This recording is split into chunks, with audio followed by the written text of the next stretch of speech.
Hello everyone and welcome to the final newsletter of second term and first semester.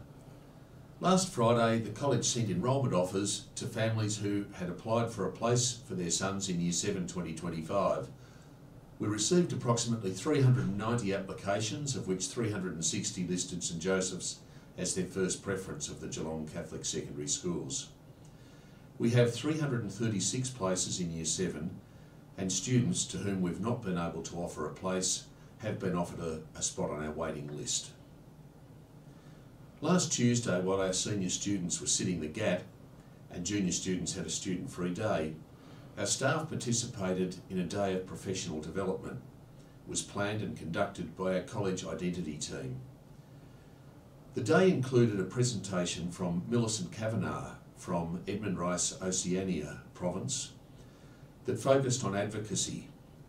We learned a lot about the advocacy work of Edmund Rice International at the United Nations in Geneva. Millicent also challenged us to provide practical suggestions for what we can do in the classroom to assist students to become advocates for human rights. Belinda Milverton and Charlie Purdy, as members of the college identity team, also ran workshops for us, developing our skills at leading students in prayer and developing our own understandings of a range of different types of prayer and developing our familiarity with a variety of aids to prayer. Many of us have an incomplete understanding of what prayer is and how it can be beneficial to us. Sometimes we tend to revert to those notions we had in childhood where we come to understand that prayer is just about asking God for things that we want. You know, the childish prayer, "Dear God, I'd like a new bike for Christmas," or "Dear God, please make sure I pass this exam." But we've come to understand through the PD that prayer is another deeper and more complex than this. It's a profound spiritual practice that connects us with a higher power, providing comfort and guidance in times of need. I think now, as a result of that PD, as a staff, we're much more confident and capable in developing our students' understanding of and capacity to use prayer. During the school holidays, a group of our staff will be visiting our friends in Kenseka, Uganda. They will do some professional development with the teachers there, including skilling the local staff in the use of restorative practices to solve conflict, and they'll also be doing some teaching. The St Joseph's staff who are attending are Mary Malone, Connor Gannar, Beck McInerney, Belinda Milverton, Kelly Jenkins, Jack Jenkins and Charlie Purdy. The group will also be joined by Carmen Ahern and Tom Chalkley from Iona and Lee Irving from St Joseph's Flexi. I hope that this immersion experience will have a positive impact on the education offered at Kenseka and that it will also provide valuable learnings for our travellers. This is the first group to re-engage with Kenseka post-COVID, and it's our intention to offer a similar experience to Year 12 students in 2025 following their graduation. Most of us are aware that Australia is currently experiencing a teacher shortage. St Joseph's has been blessed to have an excellent team of teachers, which has provided us with a high level of stability for many years. At present, when teachers take leave, we're finding it more and more difficult to employ teachers for short-term contracts. This has led to less stability for some classes, which I understand is far from ideal for our students.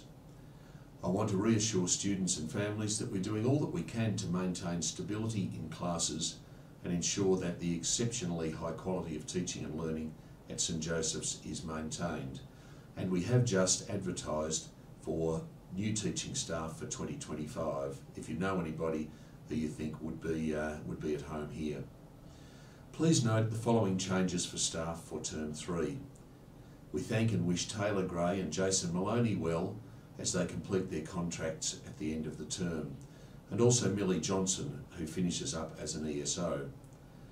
Adele Mawson has been appointed as full-time receptionist and will be leaving the registrar role, but will remain in that until her replacement commences. Clara Orr, our Communications Officer, is on leave for the first 5 weeks of term, and Lauren Salcombe will be returning from leave to assist in this communications role on a part-time basis during this time. Natasha Solzhenuk, who was our events coordinator, will not be returning from parental leave, and Jodie Warwick has been appointed into the event management role on a permanent basis. We wish the following staff well as they take leave during Term 3. Peter Barker, who'll be taking leave during the second semester, Amy Young and Chris Conroy for the whole term, Chrissy Rowland again for the whole term, and Malia Zanos weeks 1 to 7. Adam Cholak will be on leave weeks 1 to 6, and Catherine Day weeks 1 to 3, Adele Watt weeks 2 to 7, Gemma Gray weeks 4 to 10, Ben McDowell weeks 5 to 10, Peter O'Connor weeks 6 to 10, Jerry O'Callaghan weeks 4 to 10, and Tom Trupkovic week 5 to 8. Jackson Langhorne will be acting head of Mount Sion Wellbeing in Term 3 during Malia's absence, and Tom Breed will be acting head of Jordan during this time. This week is the final week of term, and students will finish this afternoon. That's Thursday, June 28. I wish you and your family a restful and restorative break, but I do remind our VCE students, particularly those in Year 12, during their 18-day break, they're encouraged to have a briefer break and spend a significant portion of the holidays in study and revision, and we look forward to welcoming all students back to the college on Tuesday, July 16. God bless.